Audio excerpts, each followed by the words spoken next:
So here's another derailleur. This derailleur probably is a 9 or 10 speed, but the shape changed a bit. So now we have our high and low limit screws located here. And again, these can always change. This one is marked clearly for you. Low, it's going to address when you're in that bigger, easy climbing gear. This one keeps you from going into the spokes. This one will keep you from going into the frame. So turning this over, if these are not marked, we can always try to look underneath and look for the bottom of the screw. That's all this is. So right about there, we got some silver right here. So that silver is running into that piece of material, which is the derailleur right there. So depending how high or low this screw is, it's going to tell the derailleur to move that distance, either move another gear or into the frame, or maybe even take away a gear if it were screwed in too far. It's going to stop that derailleur from moving too much.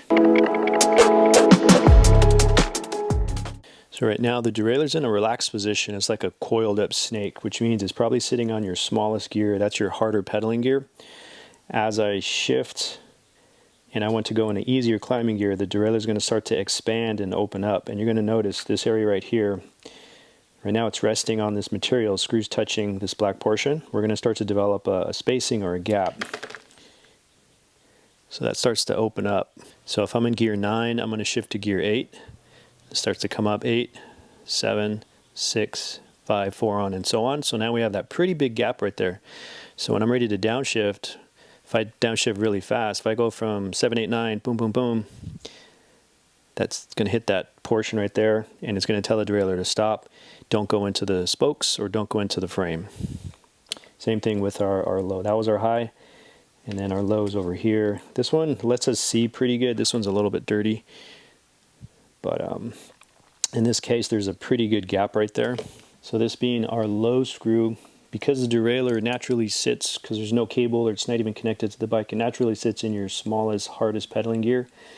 Gear 9 if you have it at 9 speed. There's a gap here letting us know. So if there's a gap here and the other side's touching, this tells me automatically that this is going to be my high screw. So if they're not marked, you can always try and look at the bottom here and see that gap. So as I start to shift again, so if I'm in gear 9 and I start to shift, I'm going to go 8,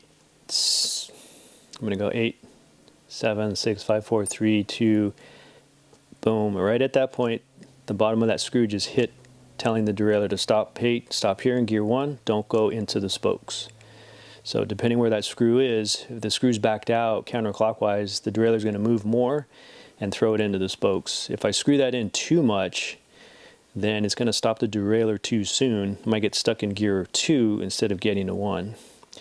And then you can kind of see that spring on the inside in the background. It's like a coil. Now if we turn this around, we got our B screw sitting all by its lonesome right about here. If I turn this around, so here's where I'm applying my screwdriver, boom.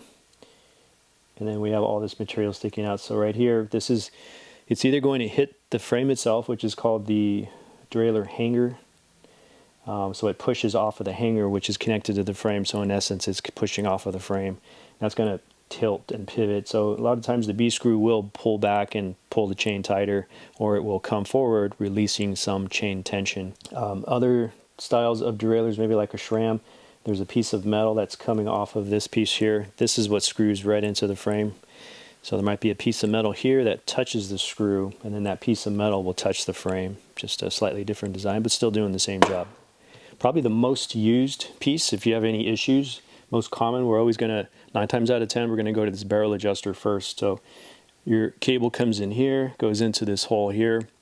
Now this is basically a screw. When I turn the screw clockwise, this piece right here goes inward. It's going to go inset here, which is going to decrease cable tension, allowing the derailleur to go in its relaxed position, closer to your smaller, harder pedaling gears.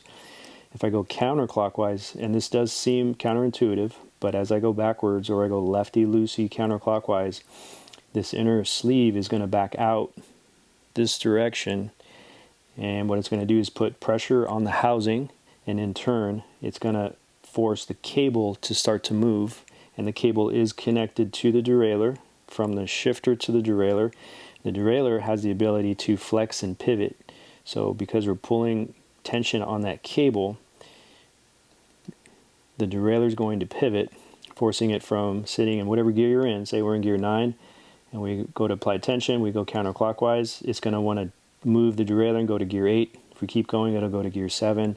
And then eventually we'll just run out of screw thread, so it's not going to move too much, but it's definitely enough to fine-tune your gearing.